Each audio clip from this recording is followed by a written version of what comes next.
All right, so we are going to install the Kona AI, I believe it's the 3, in this 2021 Hyundai Kona EV.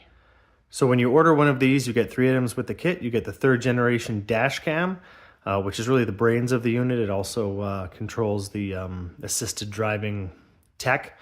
And you also get a harness kit, which is specific to your vehicle. So we've got the box here. I haven't opened it yet. This is the initial unboxing, so we'll see what's inside. And we'll do it one-handed, which is so easy. All right, so that lifts up like that. And there you can see the comma symbol. So you know it's an authentic comma. This is your what's in the box and a setup guide. Oh, here you go. This is the dash cam itself. And again, the brains of that system. And I'm going to assume that under here is my wiring harness. Yes, so this would be my vehicle-specific wiring harness.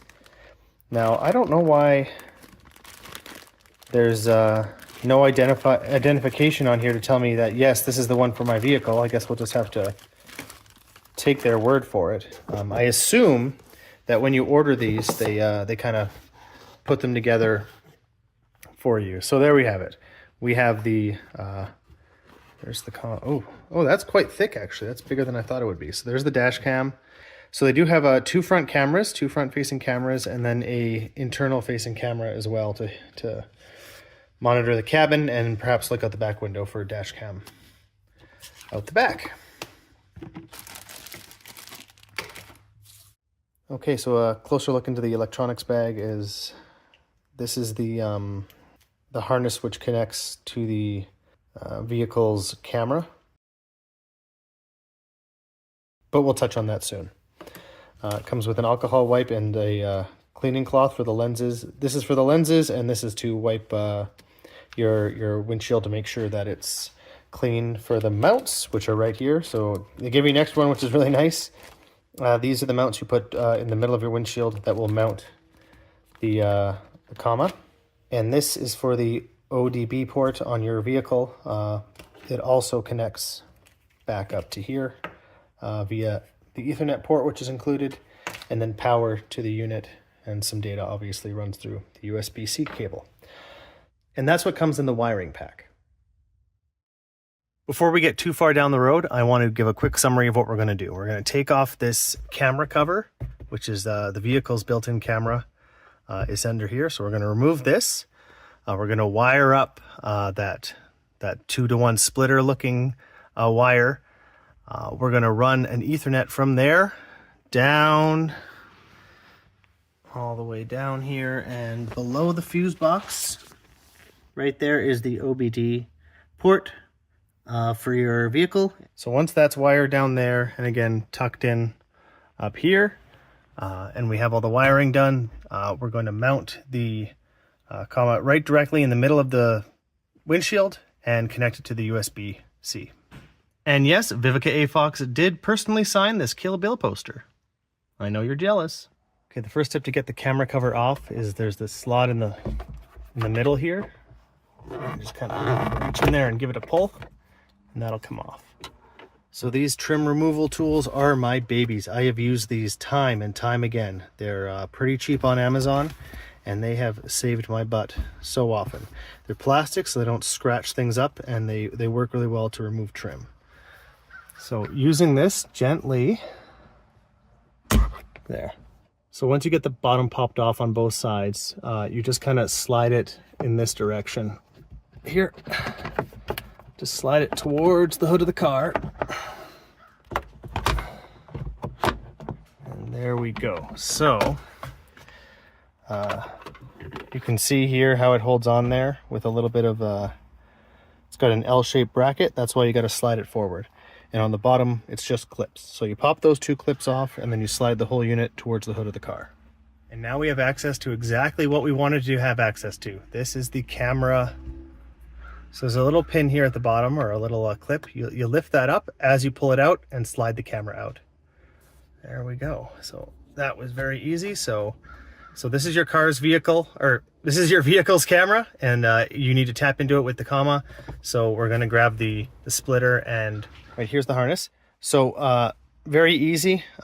This is where the existing cable will go that we just pulled, and this will replace where it came from into the camera, and it's just simply routing it through this harness, which will connect to the Kona AI through the USB port and the ODB. Wait, which one's the wrapper? Anyway, the GARS port and through the Ethernet on this side. Make sure it clicks when you put it in, and we'll use this 3M tape on this side to affix it to the, I guess, area behind the cover. Looks like there's lots of space right here to do it, and we'll hook up the USB and the Ethernet cable as well. And then here we'll just take the existing cable from the camera and plug it in there, and I might not be able to do it one-handed, but I'm basically connecting these two. Yeah, and that just slid right in there. So again, we've taken this cable out of this port and replaced it with this go-between splitter, harness, whatever you want to call it. I've seen a lot of people do installation videos where they affix this now, but don't do that yet. Plug them in first, the Ethernet and the USB. One at a time. We'll do the Ethernet first. We'll route it. And we're going to wait till we have everything where we want it before we put this where it's supposed to go. That way we'll know that we're working with lots of room and everything's where it should be. Okay, so I've connected the Ethernet cable into the port there. And what we're going to do is actually run it up alongside this, and again down all the way as I mentioned. And what's really handy here is I've used again one of those tools to pop off this trim, and we'll be able to tuck the cable in behind all the way down and route it to the connector at the bottom. And alternatively, this panel, I just gave it a push this way and it popped off. Now you don't want to play with this too much, but if you can feed this wire behind this curtain airbag and come down this side, that actually might be the easiest way. But going down here is also an alternative. So I was able to do that, get around behind the side curtain airbag and pull it through. And then you just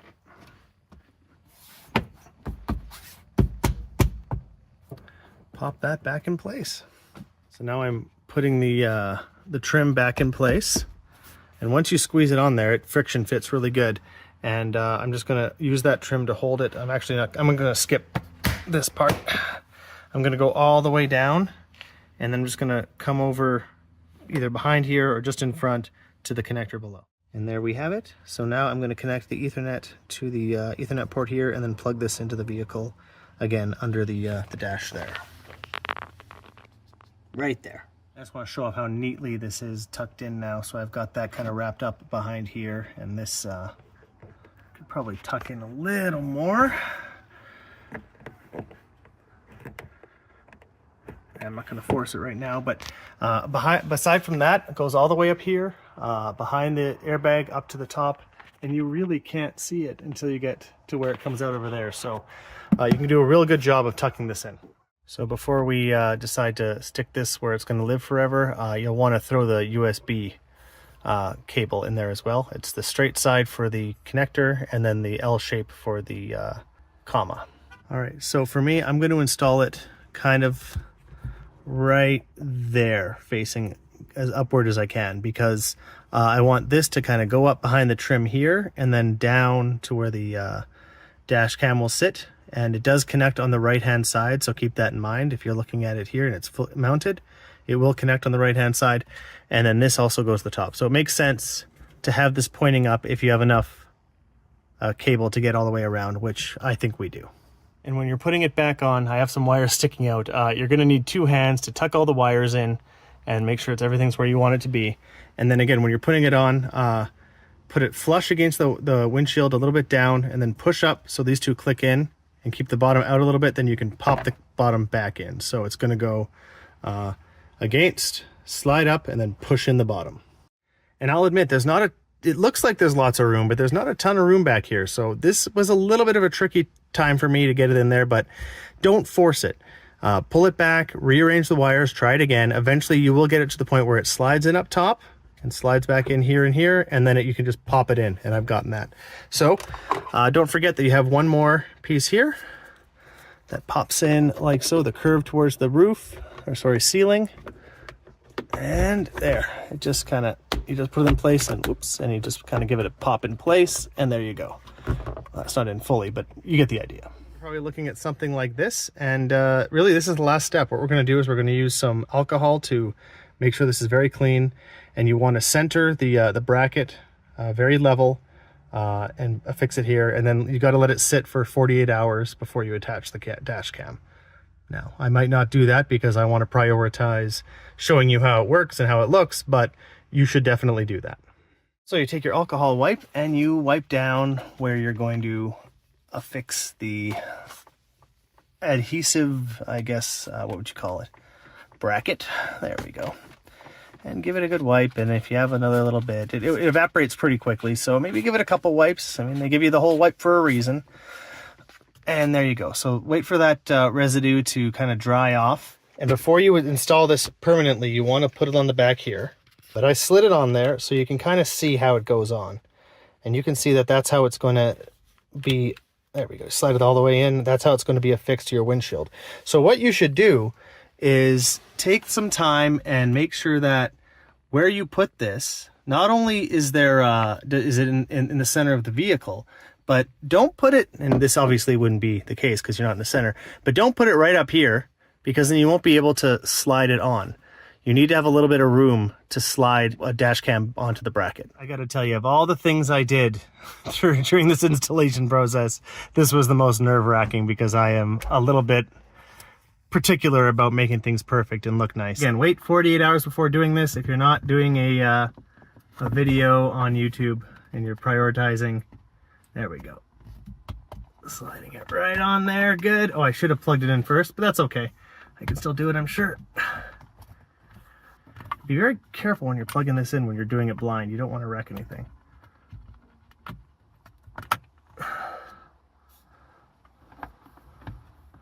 Oh, and there it is. It just turned on.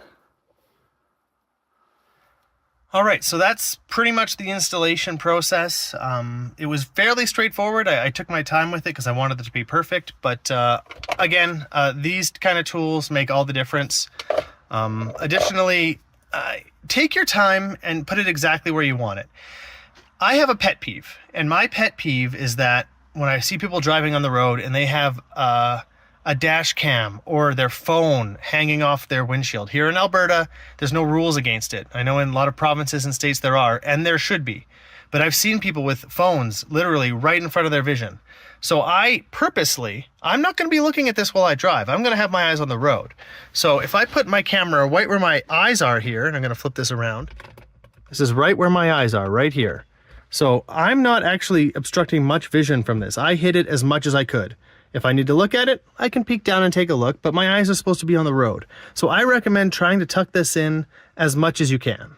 But this still needs to be able to see your face. So it's kind of a balancing act. And having said that, you actually have to go through a little bit of a setup process with the comma, so we'll do that now. So the first thing we're going to do is connect to Wi-Fi. I'm not going to show you what networks are in my area, but this one's pretty self-explanatory. So my end goal is to install SunnyPilot, which is a different branch of OpenPilot. It's assisted driving as well, but the big, my understanding is the big benefit of SunnyPilot is it's got some better features, but what matters most to me is offline maps. In order to install anything, you have to start with OpenPilot. So now it's downloading OpenPilot, and it will install this. Oh, there we go. So the installation bar just finished, and you have to scroll to the bottom and read all these and agree to all these terms and conditions, which I just did. It's important to understand the functionality of Mission Alpha, so we're going to begin training. It's not a self-driving car, it's just assisted. Yes, that's correct. Yes, keep your eyes on the road, ready to take over at any time, ready to take over at any time. This is important. Number 2 and 3, there's a reason they say it twice. This is not self-driving, this is assisted driving. It uses front-facing camera to tell you the best path to drive. Touch the path to continue. The lead indicator, so it tells you which car is the lead car. Touch that to continue. So how do we engage it? We basically turn on the cruise control, set to begin. A green border will appear around the screen whenever it's engaged. Tap set in the image to continue, which is right there. OpenPilot monitors your awareness, so it will make sure you're paying attention. You got eyes on the road. This is very important. Touch the driver. So pay attention to the road at all times. Touch the alert to continue. Improve driver monitoring. Do we want them to train? No, I don't want people to train using me. I'm in a world of AI already. I don't need more people training off of me.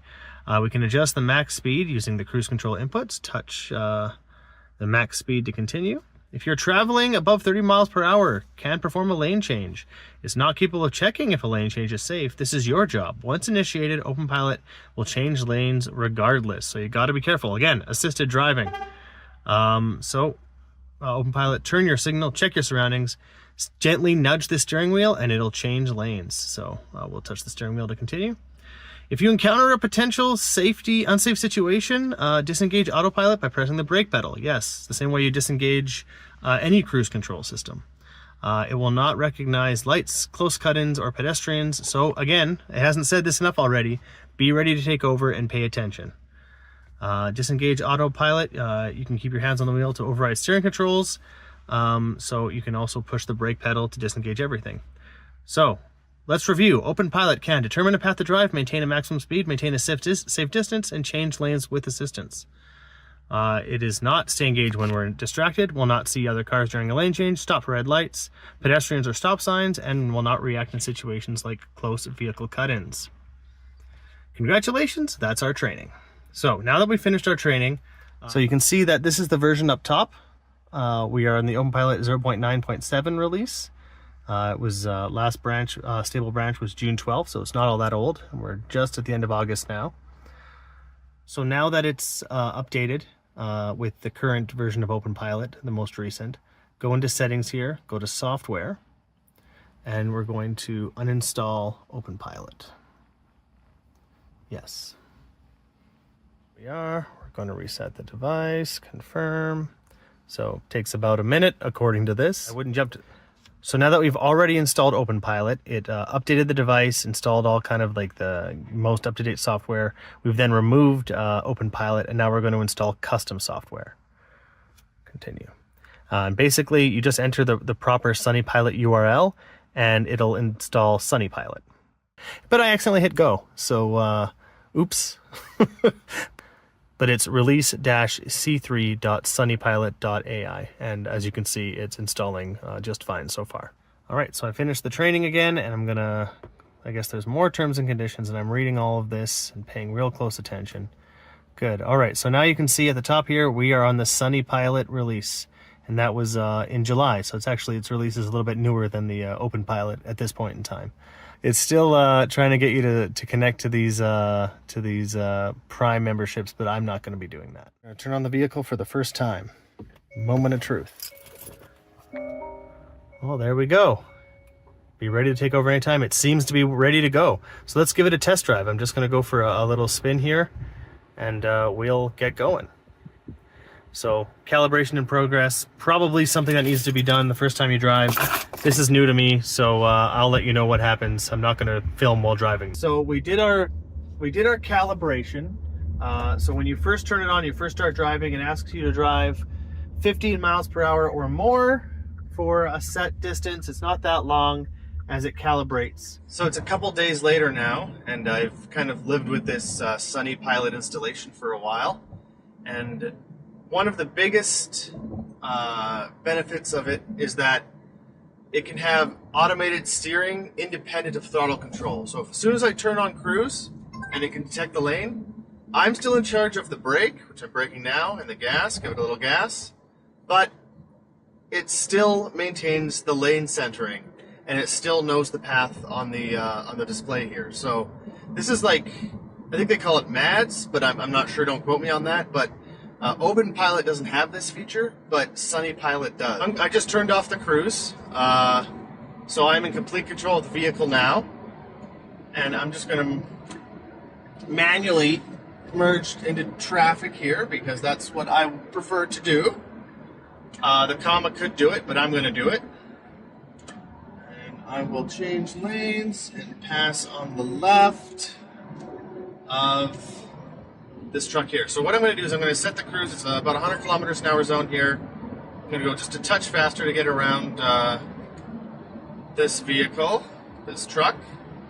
So now I have it set. Now I have the cruise speed set. I have the cruise on. So it's this bright green border up here. It is in full control of the vehicle. So I'm going to sit here. I'm going to watch. I'm going to pay attention. But as you can see, it's driving itself. It's maintaining its speed. If there was a car in front of us, it would manage the distance that I want to be away from it. And now that I've passed this vehicle, I'll signal right. Do my shoulder check. Yeah, looks good. Give it a little nudge. And now the vehicle takes over, changing lanes, and gets us centered in the next lane, and we're cruising again. It's not completely dead. There's cars around. And this thing is handling it like a champ. I had a car not really cut me off, but cut in a little close to me, and it knew right away to slow down, to brake. It handles the curves really smooth. The lane changes have been ideal. Again, no problems there. And there's really no point during this system that you can't just take over. You're allowed to do whatever you want, whenever you want. If you tap the brake and disable cruise control, you can still maintain the steering and you can take over the throttle. Or if I don't do any of it and I decide, look, I just want to make this change on my own, I got a move to make. Look, I did that myself. It detected there was a car in front of me. It slowed me down. It sent me to the right distance to follow behind. And now it's back. Even though I took over, it didn't disable anything. It works in conjunction with you taking over and really being that master of the vehicle that you're supposed to be the entire time. Another interesting thing here, which I really like, is a lot of cars that this is compatible with will have blind spot sensors on their mirrors. Alright, so there's a semi-vehicle on the right, this big truck, lorry as you will, and I want to get in front of it. Let's say I'm traveling only a little bit faster than it is. It's right beside me. Now watch this. As I pass it, I'm going to get a red dot right there on the right. There. Car detected in blind spot. So what I did is I turned on my signal to indicate to the vehicle that I want to go that way. And it knew there was a car there using the sensors of my vehicle, and it warned me, there's a car in that blind spot. You don't want to change lanes right now. So not only does the vehicle beep at you, but the comma system, actually, the SunnyPilot system, knows it as well. That's how integrated it is with all the systems of your vehicle. So here we are on a little country road. There's no lines on the road. There are no lines on either the curb side or the middle. There's really no indication of any traffic guiding markings on the road at all. And yet, it knows.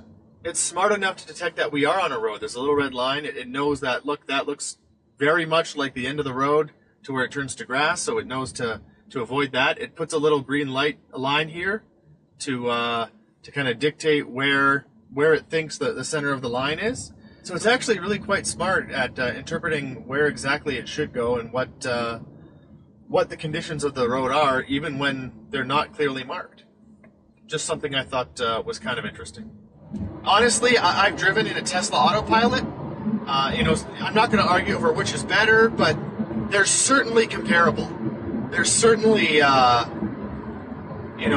one or the other. They both seem to work. They both seem to keep you in a more, assisted driving state. They both do a really good job. So if you're curious about AutoPilot, Tesla AutoPilot on another vehicle, check out Kona AI.